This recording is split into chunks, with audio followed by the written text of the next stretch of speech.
Let's talk COVID-19 and what it is doing to our country, what it is doing to our people, our family, our friends, people that we know, all over really. Yesterday when the president gave his address, these are some of the things that he said. 64 people have died in 2 weeks. Those critically and severely ill are now 172, over 100 persons who are critically ill right now. Average daily rates of infection now stand at 700. Active cases 5,358. Greater Accra, Central, Western, Ashanti, Eastern, Upper East, Upper West, Volta, and Northern regions are the hardest hits as they account for 94% of active cases. The UK South African variants, well, they are not just something that we're talking about, but they've been discovered and they're being transmitted within communities here in Ghana. We will be looking at the efforts because the president said government's efforts and the citizenry's efforts. We will bring all that together and look at the effectiveness of that. But I'm going to have a conversation with a special guest. Himself, his wife, and his 2 sons battled with COVID-19 recently. Reverend Professor Adukoyi Hesse is a professor of medicine, vice president, Accra College of Medicine. And we're grateful, sir, that you agreed to share your story with us. A very good morning to you. If you can unmute your microphone, sir, so we can hear you. Hello, sir.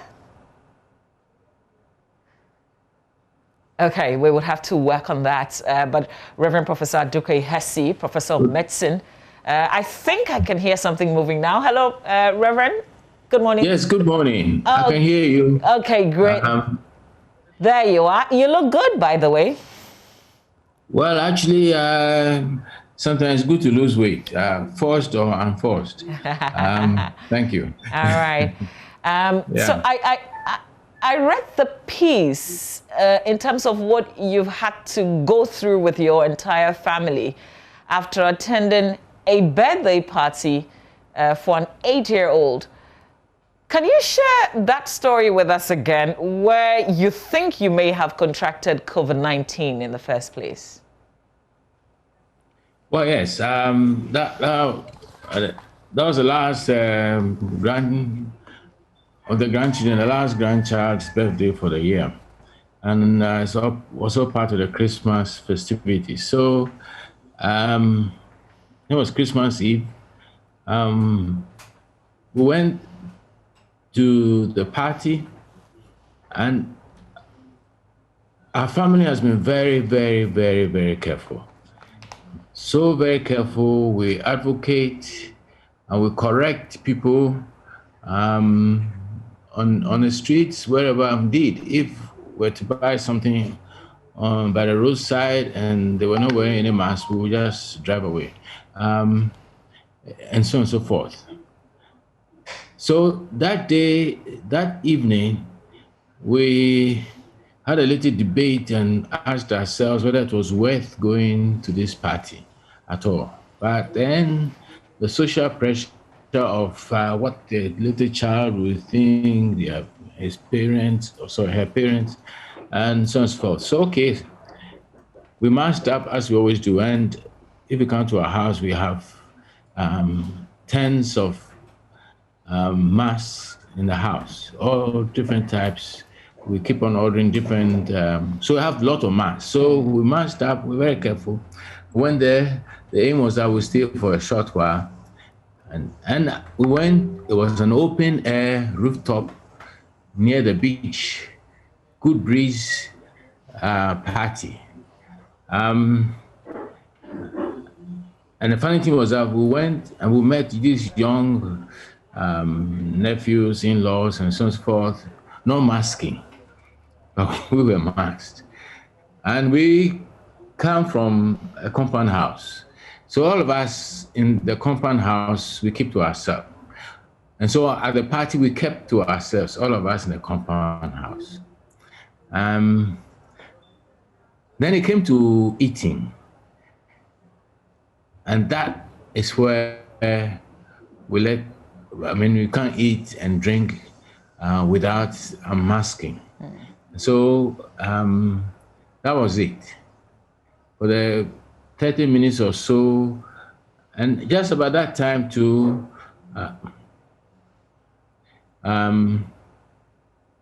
close relative, elderly. So they joined our table, our household table. They joined our table. And that was it. For that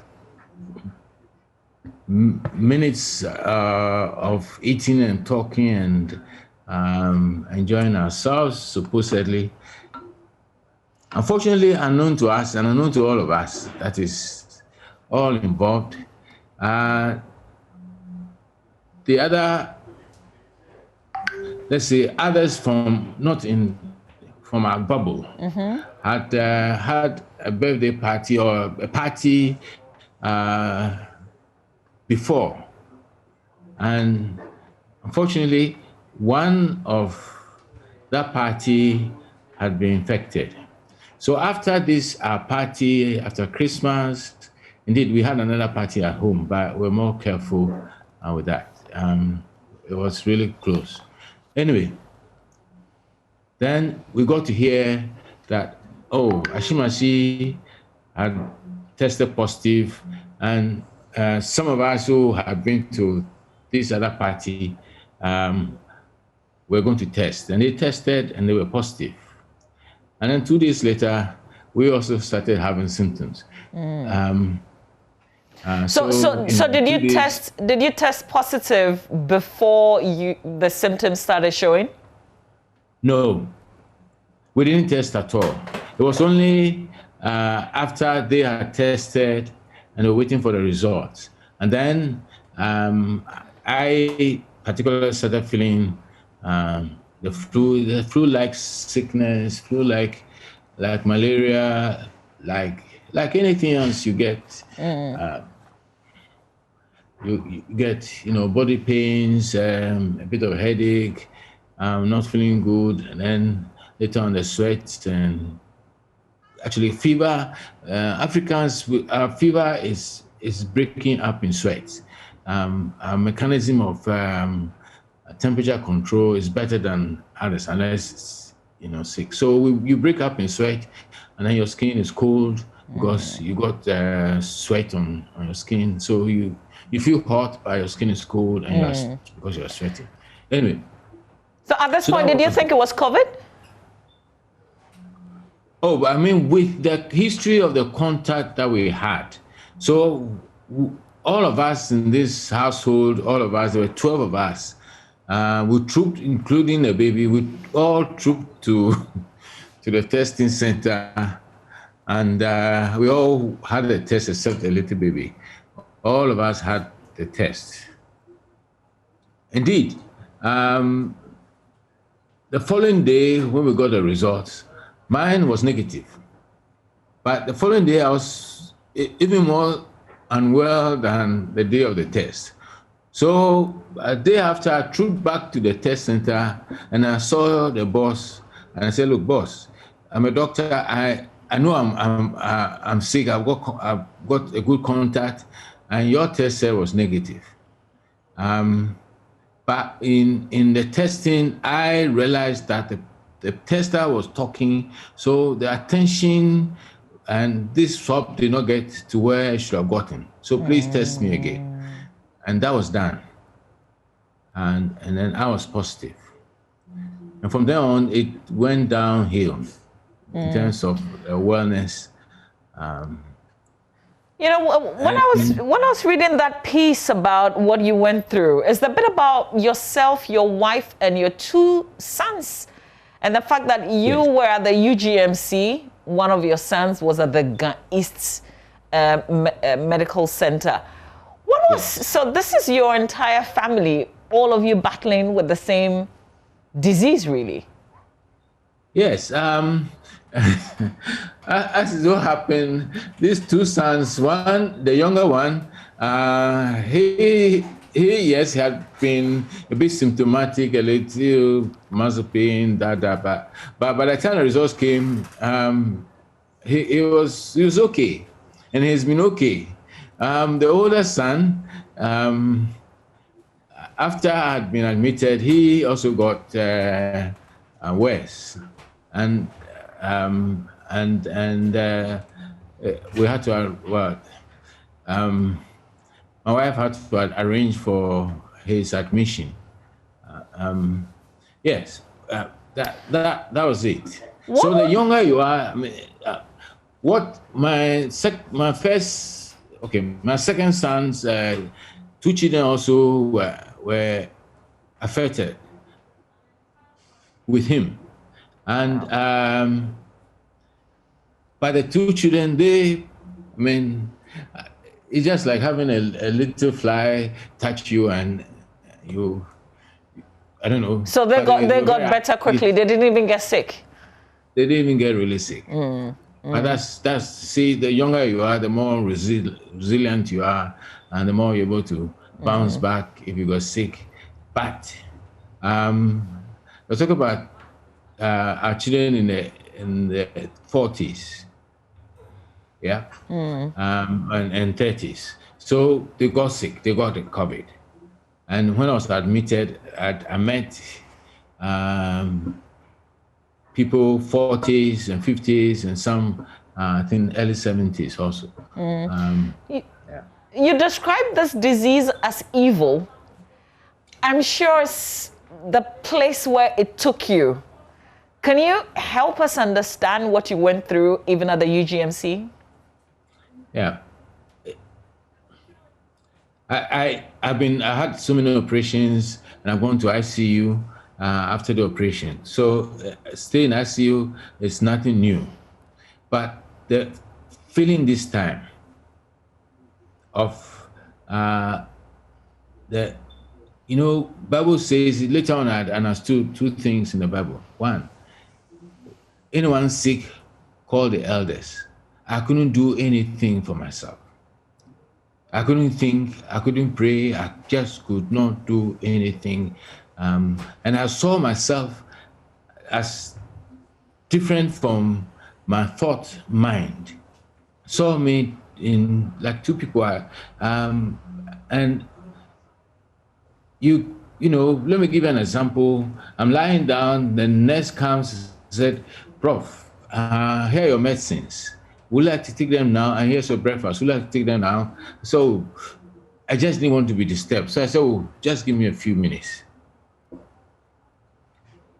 So I knew how to take my medicines. I knew I had my breakfast first. And I just laid there. Then I slept. Woke up lunchtime. My medicines were there. And later on, the word came and said, I am in you both to will and to work for his good pleasure. To will to do anything was not there. To desire water, to desire food, to desire to urinate, to desire anything at all, flat, nothing. So you just there, and you want to do something, you imagine it's in your thoughts, but it's a different person who has to do that thing. It's just lying there. That's what I mean by it's evil. And it's evil too in that all you have to do is share air, and it's important. When we are close, we share air, and this rooftop breeze by the sea, all we did was share air with the other couple. That's all we did. And then we got a sniff at all three of us who, from this household, three of us got that from that table. Table that normally would sit 6 people or maybe more. That's all we did. That's what I mean by it's evil. Yeah. And you needed oxygen to survive at some points. Yes. At home, we did the oxygen saturation, and indeed that's the reason for going to hospital. We found that the hospital saturation was below what normal. It was normal to start with. So in a hospital, they were monitoring my oxygen saturation, and there were times that I was not breathless, but the oxygen saturation was low. And so it started from low oxygen and went to a higher oxygen level and even higher oxygen level for some time. So how long did it take you to get better? You know something, I'm still not better in that sense. I'm not really back to my normal self. So in that sense, I'm not back. It took, frankly, I went to hospital thinking all I'm going to have is 3 days of IV fluid, so I wasn't drinking, and so on and so forth. And by the weekend, I'll be back.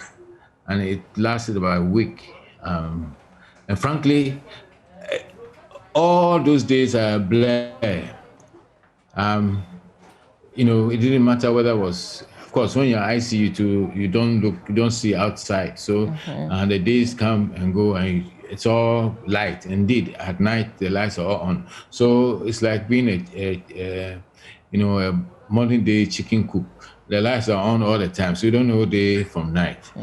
But so frankly, how the days passed, I don't know, and I still don't know. Frankly, I have to think how many days I spent in hospital. Definitely it was about a week plus.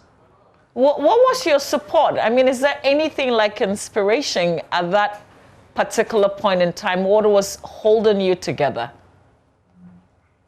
That does keep you in perfect peace, whose mind is stayed on thee, because you trust in him. In the first few days, I trust God would, it's like a mist that you remember. But then as days went by, trusting God, prayers from friends and family and church members and so forth. Yes. Did you imagine at the time what your wife Efwa was going through? I couldn't even think for myself, let alone others. I mean, the days, the evening when my wife was frantically looking for admission for a son who lived not in the same compound as us.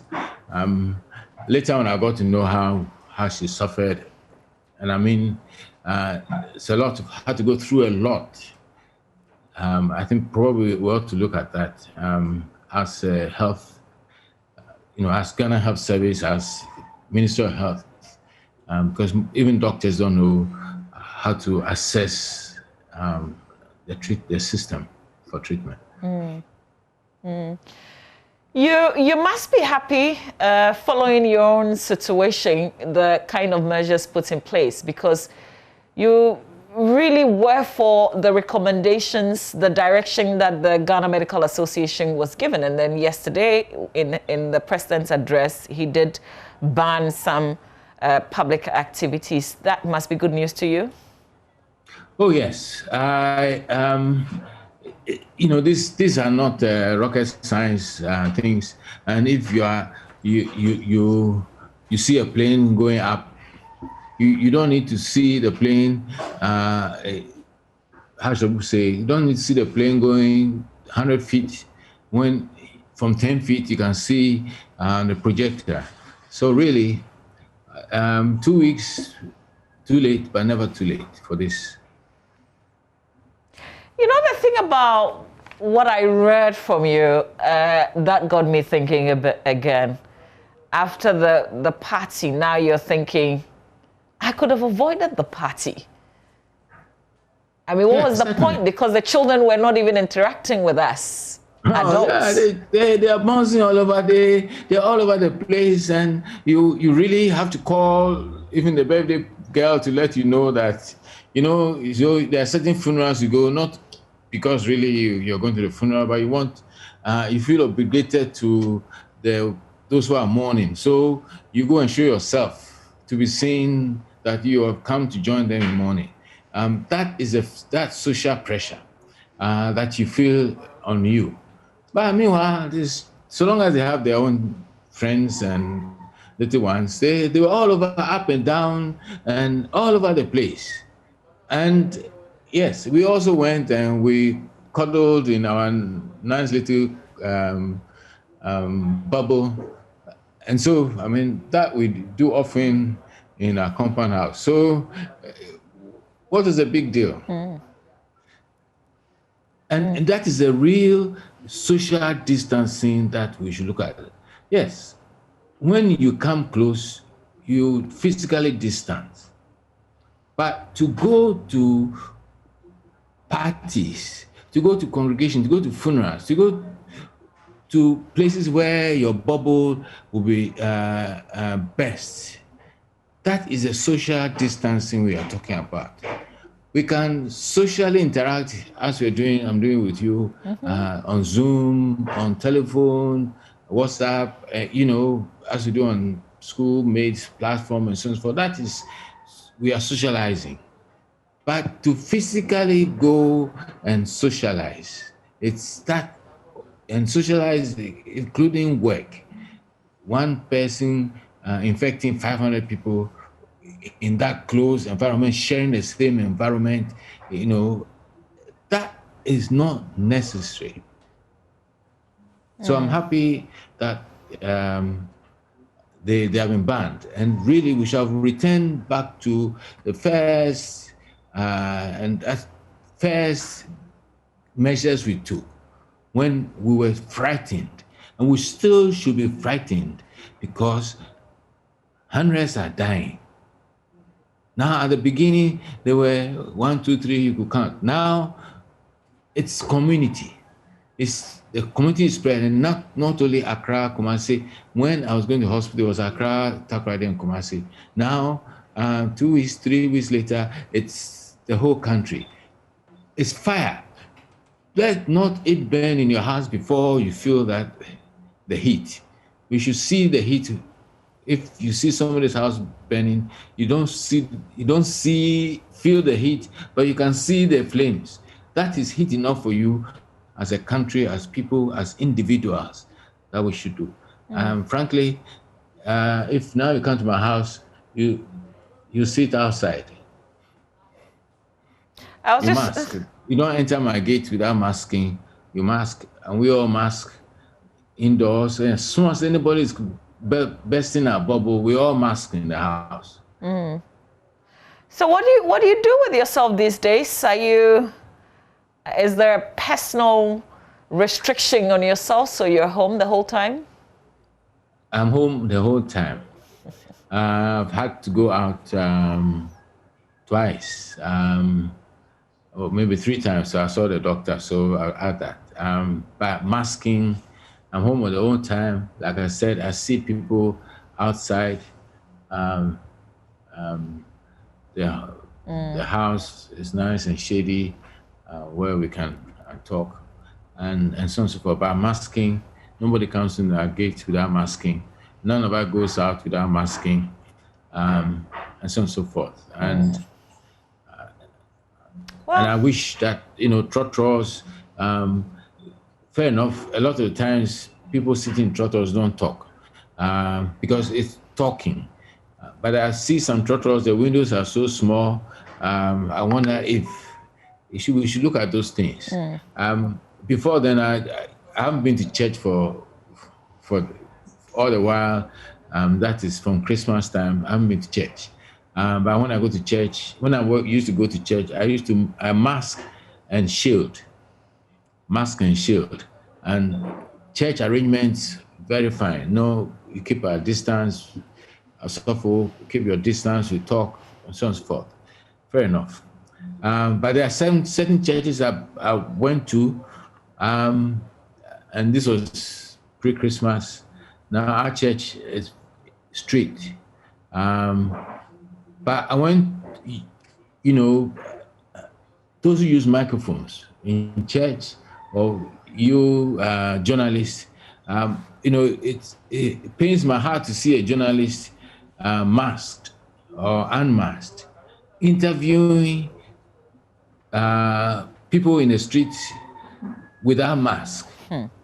You are not only spreading or exposing yourself as journalists and exposing yourself to those unmasked people, but importantly, you are perpetuating the culture of being unmasked in public. You ought to stop it. Now, microphones, before, I always had, I catch sore throats easily. And as an osopho, you go places where you have to share microphones. Every Sunday when I go and do the, share microphones, when I come home, I have a sore throat. So I realized that from experience, and then I looked at it. Let me ask you to do this experiment. Take the foam from a microphone after it's being used, squeeze it. See how much saliva comes out of it. And so we spit when we talk. We spit into the microphone, and then we give to somebody else, and that person inhales from the foam. It's so close to you. When you are talking, you take in a deep breath, either through your nose, or often when you're talking, the deep breath is through your mouth. So you inhale somebody's spit, saliva, and so I'm not surprised that journalists have a high incidence of COVID, because stop sharing microphones. Don't you yourself, don't use the same microphone that your interview is using. So our church, we don't share microphones, and that ought to be. So I have a lapel microphone, and everyone, or when you share microphones, you use a spray.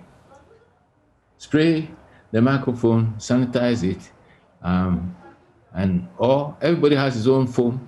When you're given a microphone, you change the foam. You take yours, and so forth. But we ought to be more careful about close contact and so forth. So now, I'm an advocate. Yes, Prof. I've been there, and I'm back. Yes. Thanks be to God. And hallelujah. Of course, thanks be to the nurses. Oh, I discovered a proper Nightingale nurse. Let me doff my hat to her. She's really, she's not Florence, but she's a Nightingale. Oh, really? I mean. Do you remember her name? I have to think. Yes, I remember her name is Joanna. Okay. Only because I associated with my sister who's called Joanna. So I said, no, this is a Hesse name. So I remember and I'm looking forward to hugging her when all these things over. Because, Johnny. Now I'm being told it's not Joanna, but it's Johnny. So now there we are. That's the thing. My mental ability to think and solve problems or make plans is still not back to normal. So when I'm asked, someone, look, I'm on sick leave. So you just go and think about it and come and tell me what your thoughts are, and I'll say yes or no. But please don't give me too much, work to do, thinking. Sure, if I were a student doing algebra and things like that, I'm sure I'll do bad, because I'm. Wow. The other thing is still having some of the respiratory shortness of breath. I climbed a flight of stairs. Wow, I was like, I've been running for miles. Well, Prof, we really appreciate your sharing your personal fight with COVID-19 with us. Really, really thankful also for the advice, the tips that you give. We're thankful for your life, and we know that you will fully recover in the shortest possible time. So our prayers with you, Prof. Thank you very much. All right. Thank you for the prayers. It's real, oh, it's real. It's real. You don't let it get to you before you wake up to the reality. It is real. People are dying. People are sick. And this time, they are properly sick. This time, And it's not the old versus the young. It's not the diabetic versus yes, I've got hypertension, but it's controlled. And it's been controlled throughout. So it's not that. My young ones, they're not that young, but they're healthy. So, and my grandchildren healthy. So please, it's not the rich, not the poor, and it's been shown. Research has shown. Please go to biochemistry department, Legon. Research has shown marketplaces have got a higher prevalence of antibodies. They've been more exposed. Market and trotro stations. And those ones we have not targeted in our restrictions yet. And they found the bulk of the people who go outside. So, well, to us. Thank you for the caution. We wish you speedy recovery. That's Reverend Professor Adukwe Hesse. That's a professor of medicine. He says he described it as being a very evil disease. He's been there and back. We thank God for his life. Let's have a conversation with Professor Alfred Yorsing. He's head community health, University of Ghana Medical School. Prof, a very good morning to you. I'm sure you had the tail end of my conversation with Professor Adukwe Hesse, who's recently battled with COVID-19. I'm not sure how much of that you heard. If you want to comment on that before we come to the other matters.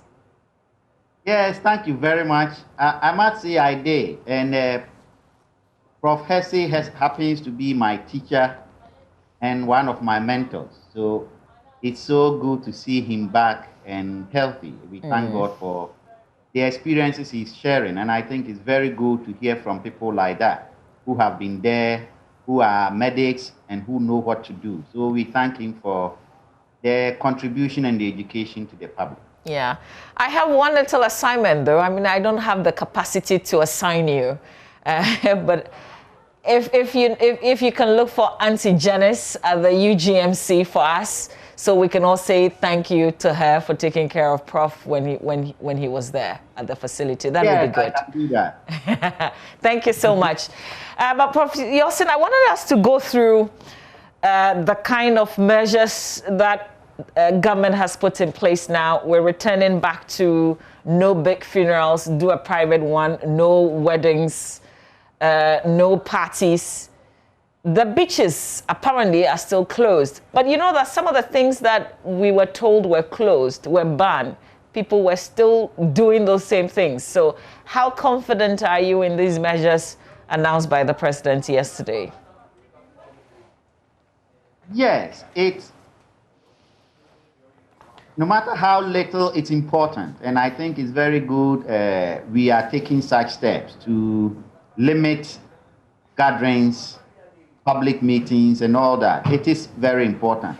It's always been the enforcement of the laws and the regulations. And as you said, people flaunt these ones. And we will hope that this time the education will go down well, that people will take responsibility for their actions, as well as encouraging the security agencies to be more forthright and ensure that things are done right. Because the way or the trajectory on which we are, it's not something we can joke with. We really need everybody's effort on board. And if during the first phase we were not able to do some things, we have no excuse to fail at this time when we are facing such a tough enemy or an evil disease, as Prof put it.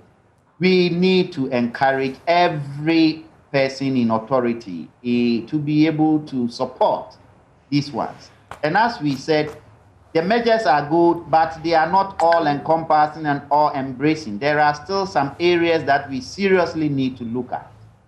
Marketplaces and our public transportation system. We really need to empower the drivers, the transport union, to be able to take action and sanction passengers who probably want to get on board your vehicle and are not wearing masks. You should be able to get these people off your vehicle. We need to encourage these groups and individuals to be able to support us in all they do.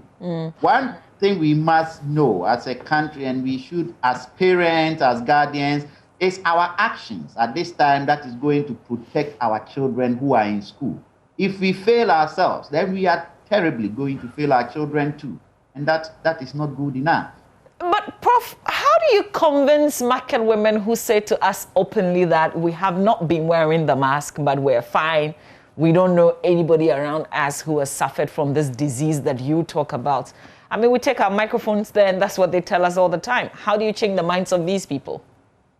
Yes, it's difficult. I say initially, in the initial phase of the pandemic, we were battling with stigma. With time, stigma has gone down, and now we are having the problem of continued denial of the existence of the disease. That's a major public health challenge, and that's what you are saying. It's true. We need to continue the risk communication. Like Prof. Hesse did, we need to continue to convince and use facts, information, and available evidence. Let them know that indeed this disease is there. So that is what we can do, and we appreciate what the media do in this regard by continually educating the public, letting people know, and sometimes the visit you make to the treatment centers and seeing people on ventilators. In fact, the situation now it's dire, and we should let everybody understand that that is what it is. People are sick, and in fact, they are really sick. And as many more people get sick and require critical care support in our health facility, and we cannot give all of these because we don't have the capacity, that's when our mortality will rise. And in fact, in the last 2 weeks, we've lost 64 persons. That is the official data. And when the pandemic started, you can imagine how long it took us to get to 64 people that compared to the last 2 weeks. And we cannot go on like this. You know, we live in the community, so what should we be doing? If there are people, so for instance, if you went to a hair salon and not everybody is wearing the mask, but you're doing it, are you still protected if you go into a place where people are disregarding the protocols, but you are abiding? Are you still safe? What we always say is we cannot eliminate the risk. It is risk limitation. You can limit it, but you cannot completely eliminate the risk. So if you are in masks and others are not, you are still at risk, especially depending on the type of mask you are wearing. If you are wearing cloth masks, you are wearing a surgical mask, and then you are in an enclosed place with others not wearing masks, and there is a high density of risk, you are also at risk. That is why it is good for all of us to encourage everybody else to be in masks. In that case, we limit the risk as much as possible. So it is important. In such situations, we need to continue to engage, encourage people, and then probably empower the owner of the saloon to be forthright and insist that people wear masks before they get in. Barbering shops, supermarkets, those enclosed areas, we need to let people call you names, but let's try and do the right things. Let's still encourage. You can just walk straight to the manager or the person on duty and let them know that things are not right here, and we need to protect one and each other. Another thing, Prof, if I've taken the COVID tests and I don't have my results, which is what some people complain about, especially when they go into a public facility where the test is free. some people with the excuse that, I don't have my results, which means I don't know if I have COVID or not. So back to normal, I am doing what I normally would do. How can we protect ourselves against persons like that? Because we would not know that they've even gone to take a test. Yes. So that's why the universal precaution measures is important. We really need to see everybody else as potentially having COVID, and then you protect yourself. If we go along that line, that everybody else is potentially a COVID patient and can transmit to me, I need to protect myself. It is an important measure to take on the personal level. And for those who get tested, it is for a reason that you went to test. You were suspected, you had some symptoms, or you think you have been exposed. As much as possible, for the sake of yourself, the sake of your family, the sake of your co-workers and everybody else. Even when you have tested and you haven't received your result, as much as possible, if you can self-quarantine, I try and avoid the things you will normally do. If you can work from home, you need to be candid about this and let your employers or whoever you are working with know that this is what I have. I haven't received my test, and so I'm not very confident what my status is, and would like to work from home as much as possible, will not want to engage in some of the things that will put other people at risk. We all need to be responsible and accountable in these difficult times. The fact that you've tested, you've not got the result, it's just 50-50 chances. You can be positive, you can be negative. And if you claim you are negative and it comes and you are positive, you have exposed so many others to the disease, and that's not fair to everybody else and to yourself. Prof, the last bit of this conversation, I want us to talk about our children. They're still in school. Are there practical steps, any tips that you can give to us parents so that, what do you do when you pick up your child from school until you get home? What should you immediately do? Great. The children being in school, as we always say, is an essential component of our socio-economic development, and we need to take every action to get them to stay in school and safely. Once you pick your child from school, we will encourage that the child is not only going to school that they wash their hands. When they are leaving school, they still need to wash their hands, put on their mask before they get into the car, or however you are transporting them home. We need to do that. And as soon as they get home, what is advisable is that you need not to allow them to enter the room or the house directly. You can get them to remove their school clothes, get them to wash their hands again, and then straight away they go to the bathroom. They get washed down, and if it's possible, you can even let them brush their teeth. These are all measures that are important. Then you get them to settle at home, you feed them properly. These are practical measures we can take so that they just don't walk straight into the house with their school uniform, remove them, throw them around. No, we should have proper ways of dealing with it. And ideally, we can wash their clothing every day they come back from school. Okay. So that we wash, dry them, hang them in the sun, and then iron it for them the next time they will use it. Okay. And then those of us with helpers at home, we need to equally educate the helpers, because you might not be there. You only get home in the evening. So everything that we have said will be done or will be undertaken by the helpers. And we need to continually engage them. We should understand that their level may not be as ours. So we need to continually guide them as to what to do as parents and as guardians. Okay, great. Just the very last bit, how about the boosters? Is it daily? I mean, should you continue to do it, or there are side effects? For the children, I mean. I didn't get that, please. Okay, so I was referring to the boosters, the vitamin C and the other things that we give them to boost their immune system. Oh, those ones, vitamin C, for example, is safe. and it's water-based. It passes through the urine, and therefore the children can take them. It's quite safe, but we should protect them. We should prevent doing other things, getting them to inhale substances and all that. For children, what we need to get them to do is to get them adequate sleep, get them healthy diet to eat, and get them active, exercising and all that. Then we can boost with the vitamin C's and others. But we should be careful what other medicines we give them. It is becoming increasingly clear that people are abusing antibiotics, especially the azithromycin that we use. This is a very useful antibiotic.